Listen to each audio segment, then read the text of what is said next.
Alhamdulillah, hamdan syakirin, hamdan na'imin.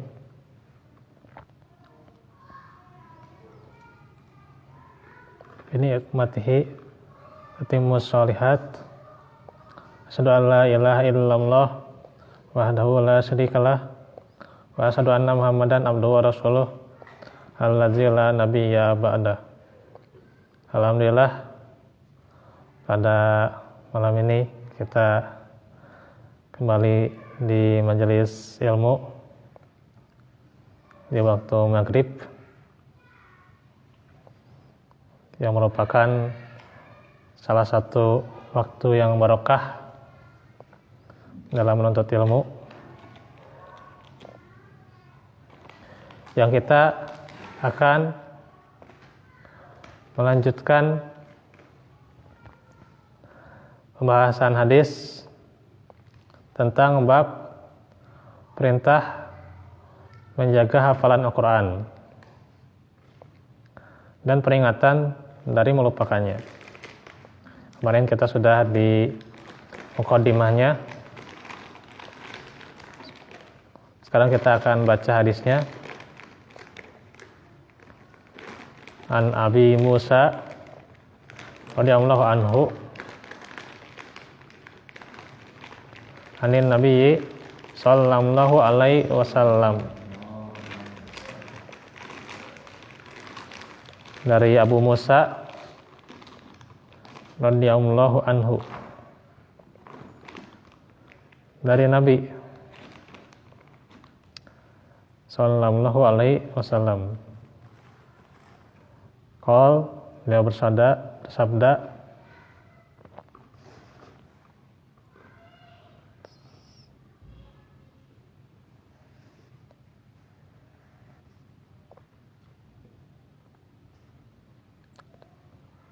ta'ahadu hadzal Qur'an.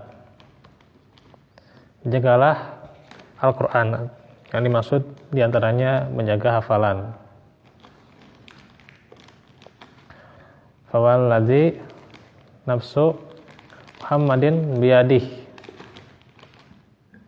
Karena demi zat yang jiwa Muhammad berada di tangannya,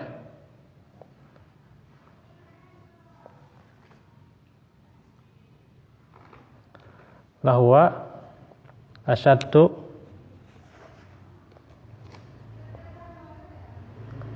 tafallutan minal ibli fi ukuliha, muttafaqun alaih.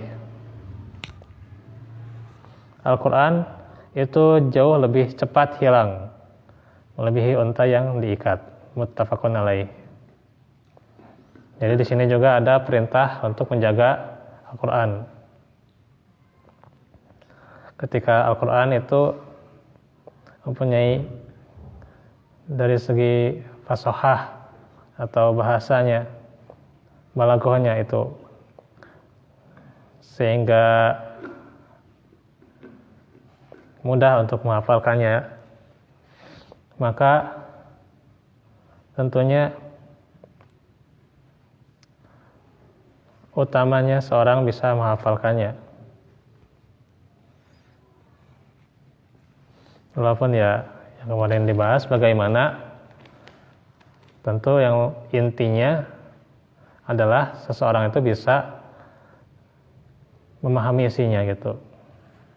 Itu yang intinya.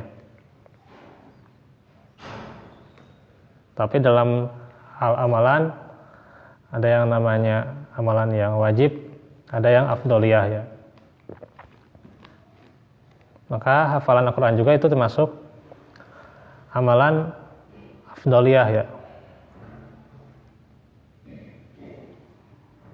Apalagi tentunya bagi orang yang dipermudah untuk menghafalnya gitu.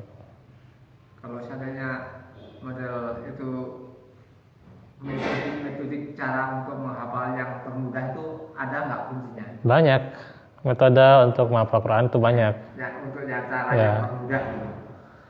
Kalau yang saya pelajari itu ada metode tikrar itu ya. Itu kan ada di Syamil juga. Tikrar dengan mengulang-ulang kan. Mengulang dari ayat yang awal dibaca gitu ya, mengulang sampai bisa 20 kali kalau belum hafal. Nah, itu juga bisa melekat ke dalam sanubari itu ya, ke dalam bacaan itu bisa. Terus juga ada metode store gitu ya. Tapi kalau metode store ini, store hafalan ini hendaklah dijalankan kalau sudah metode tikrar gitu. Karena kalau sudah langsung masuk ke metode store itu lebih berat lagi gitu ya. Karena lebih cepat lupa itu ya kebanyakan. Apalagi kalau sudah langsung masuk ke metode store gitu ya. Ada juga selain itu menambah hafalannya gitu. Intinya sebenarnya kalau metode itu kan banyak gitu ya. Hanya dua yang sebenarnya kita harus utamakan dalam menghafal Quran itu. Yang pertama murojaahnya ini. Iya, murojaah itu mengulang-ulang, terus mengulang-ulang itu. Tak henti mengulang-ulang hafalan Al-Quran gitu. Baik dengan susah payah mengulangnya ataupun ya dimudahkan untuk cepat gitu ya, ya terus mengulang-ulang gitu ya. Karena kan yang namanya manusia kan tidak lepas daripada khilaf ya. Insan itu kan minal khoto wa nisyan kan gitu. Soalnya yang terasa oleh saya, seandainya gini, kita aja meninggalkan atau jarang membaca aja, baca lagi Ya, susah itu. lagi gitu. Ya itu karena kurang murojaah ketika meninggalkan bacaan. Jadi Kurang murojaah itu. Suka dawam, sering baca. Terus kita berapa hari setelah Iya. tidak membaca, ulang lagi banyak. Iya betul. Itulah. Makanya itu yang pertama itu murojaah. Yang kedua harus talaki, harus punya guru kalau hafalan Quran itu Pak. Kalau nggak punya guru ya nanti hafal cangkem, panjang pendeknya salah gitu ya, makhraj sifatnya salah gitu ya, atau nanti banyak bacaan yang keliru, itu menghafal sendiri. Harus punya guru yang jadi untuk tempat talaki. Dia juga bukan guru yang abal-abal gitu ya, bukan hanya sekedar oh ini ada orang yang bisa baca Quran, tapi kan dia belum tentu ketika baca Qurannya itu kan bagus itu kan. Karena kan kita kalau bisa itu di pemahaman kita itu ya, di masyarakat awam itu berarti bisa itu hanya sekedar baca gitu. Sekedar baca berarti bisa, padahal belum tentu panjang pendeknya, belum tentu kefasihan hurufnya. Nah itu kalau pemikiran di kita. Jadi harus talaki ya, harus talaki bersama guru gitu. Gurunya juga bukan guru yang standar minimal. Yang benar-benar guru itu punya sanad bagus gitu ya. Atau guru itu yang benar-benar belajar juga tahsinnya gitu. Kalau misalnya saya talaki ke Pak Sugeng itu kurang sebenarnya Pak. Kenapa? Karena ya Pak Sugeng bacaannya kurang gitu kan gitu. Kenapa? Ya itu pastinya nanti ya bisa jadi Pak Sugeng kurang konsentrasi gitu kan, atau ketika mengingatkannya juga lama itu kan banyak kekurangan. Ya. Tapi kalau saya bertalaki pada guru saya di Tarki, nah itu yang saya sering rutinkan gitu. Rutinkan selain saya talaki di sini juga talaki ke guru Tarki gitu. Ini harus membutuhkan kesabaran dan ini. Soalnya kebanyakan orang itu jarang kalau saja dibenarkan atau bahkan gitu. Merasa dirinya kurang, menanyakan apalagi butuh untuk pembenaran itu. Kadang-kadang cuma baru benar udah rasanya beda gitu. Kurang menerima atau bahkan pundung gitu bahasanya. Nah gitu. Itu. Nah itu yang itu juga butuh kesabaran yang ketika bertalaki. Diri merasa kurang, mau bertanya dan mau menerima saran langkah itu tanda ini merasa kurang, mau bertanya dan siap untuk menerima. Iya harusnya gitu. Itu yang ini. Karena itu memang sangat butuh seseorang itu talaki yang benar-benar mumpuni gurunya itu. Cuman kalau misalnya guru minimal cuman bisa mengingatkan, ya itu kan belum tentu juga. Harus benar-benar si guru itu punya standar tahsin gitu. Standar tahsin yang mumpuni gitu. Karena kalau tidak ya mungkin banyak salahnya juga yang mengingatkan gitu. Ya. Oke, kita jeda dulu ya.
Nah itu, jadi sebagaimana yang tadi kita baca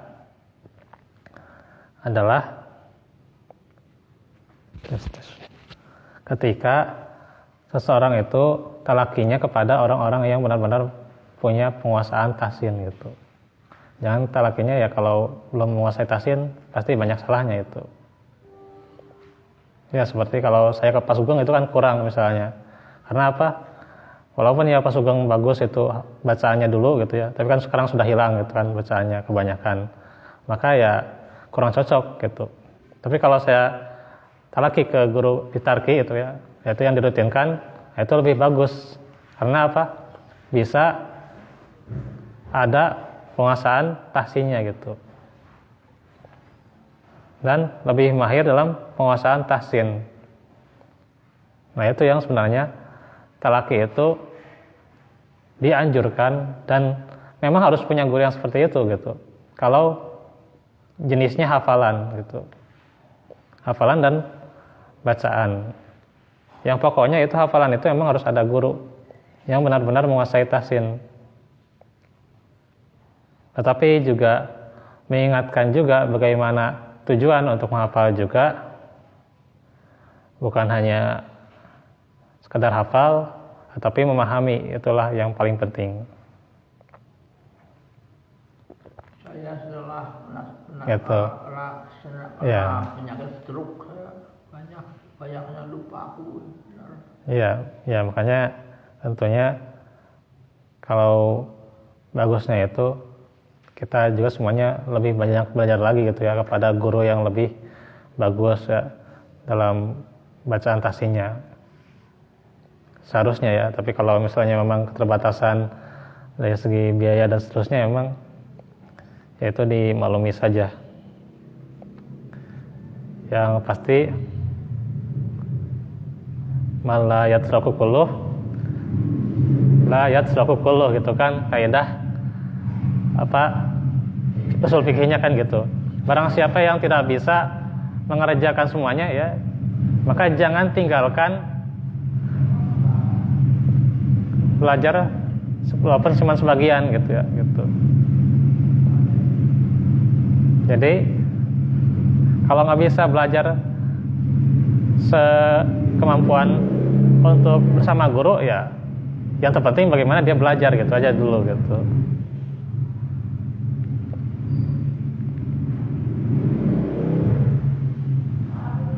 Maka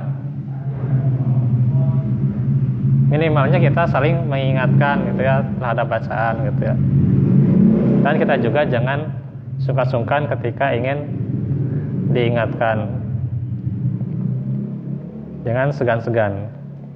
Kan, tapi terus menerus gitu. Untuk wajib bisanya tidak wajib, ya bisanya tidak wajib. Ya. Cuma usahanya maksimal harus wajib. Nah gitu. Usahanya. Harus ada usaha gitu. Usahanya. Walaupun ya usahanya sekedarnya gitu kan. Untuk bisanya, target bisanya tidak Iya. wajib. Karena sudah maksimal segitu kemampuannya ya segitu. Tapi usahanya itu yang dituntut untuk sampai di mana gitu. Jadi tetaplah belajar, walaupun ya cuman sebagian. Karena kalau memang mau belajar benar-benar mungkin, ya itu harus dengan guru yang benar-benar menguasai tahsin gitu. Kalau mau benar-benar mungkin gitu. Kalau memang belum bisa ya jangan menilai diri untuk mungkin ya, masih jauh gitu. Jangankan kita dari segi makhraj gitu ya, itu kadang panjang pendek atau kadang gunah itu kan sesuatu yang kadang kita sepelekan gitu. Pahili huruf kadang-kadang antara shin dan sin itu kebanyakan masih kan shin short itu. Iya. Short itu. Nah karena itu Nabi pertama-tama menyampaikan motivasinya dulu untuk menjaga hafalan Al-Quran. Karena demi zat yang Muhammad berada di tangannya, Nabi ini kan sering ya dengan qasam atau dengan sumpah seperti ini gitu ya.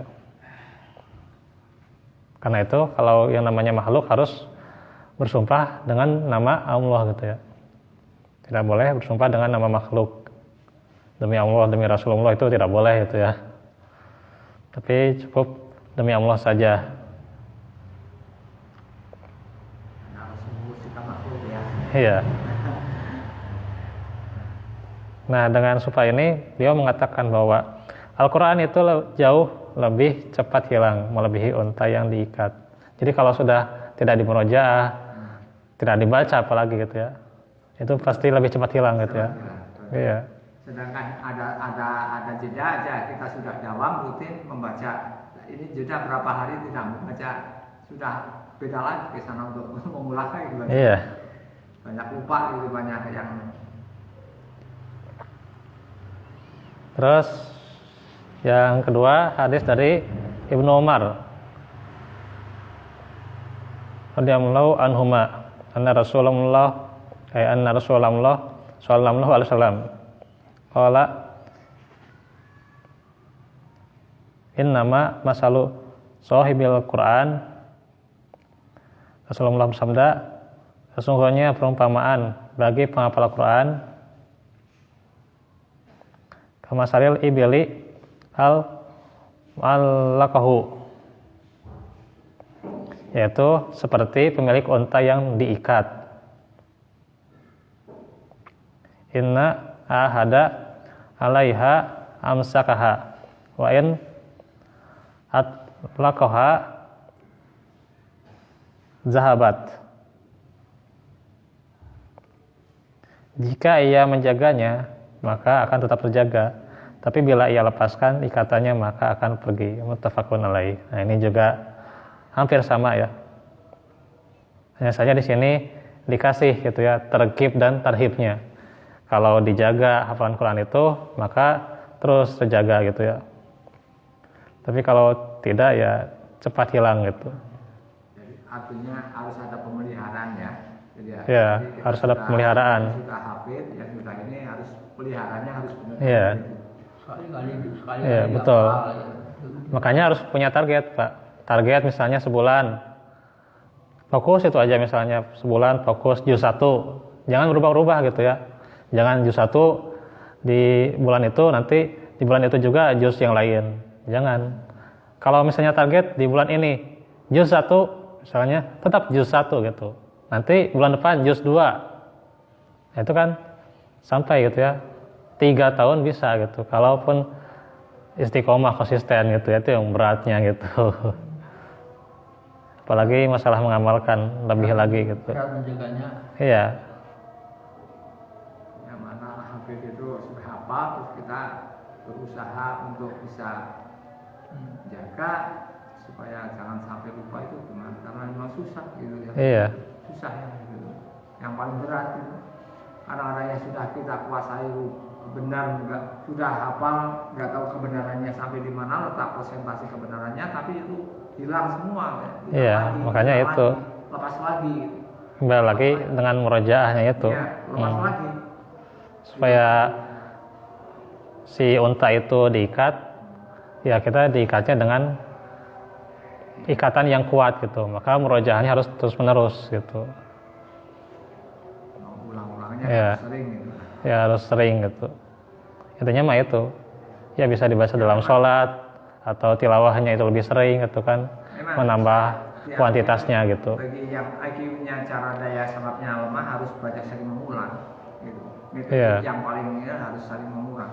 Apalagi yang sudah tua-tua itu seperti saya. Boro-boro seayat, 10 ayat, seayat aja sampai berapa hari belum hafal-hafal. Ya harus sering mengulang. Iya. Kan? Ya. Seayat aja berulang sampai berapa puluh kali. Baik ya, nanti ini kita akan membaca bagaimana penjelasan dari hadis-hadisnya ya. Segitu saja dahulu. Wa'afu minkum. Besok kita lanjut lagi dari kitab At-Tauhid ya. Rabbana atina fid dunya hasanah wa fil akhirati hasanah wa qina azabannar. Rabbana atina min ladunka rahmah wa hayyi lana min amrina rashada. Wassalamualaikum warahmatullahi wabarakatuh.